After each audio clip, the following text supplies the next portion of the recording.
Assalamu alaikum. Let us see the chapter. Let's know new words. आइए नए अल्फाज सीखते हैं। अब हम सीखेंगे लेटर ए के अल्फाज। एंड, चींटी, एक्स, कुल्हाड़ी, एप्पल, सेब। लेटर ई के अल्फाज। एलिफेंट, हाथी, इंजन, इसे हम इंजन ही कहते हैं। एग, अंडा। इंजेक्शन, जो डॉक्टर बीमार होने पर हमें लगाता है। इंसेक्ट्स, कीड़े।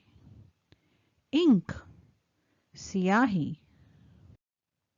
अब हम ओ से शुरू होने वाले अल्फाज देखेंगे। ऑयल, तेल।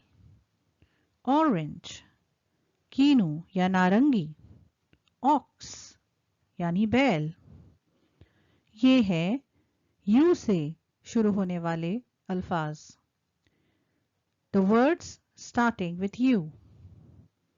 अंपायर, क्रिकेट का अंपायर।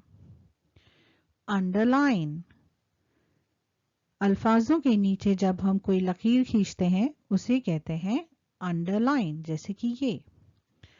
अम्ब्रेला, छतरी।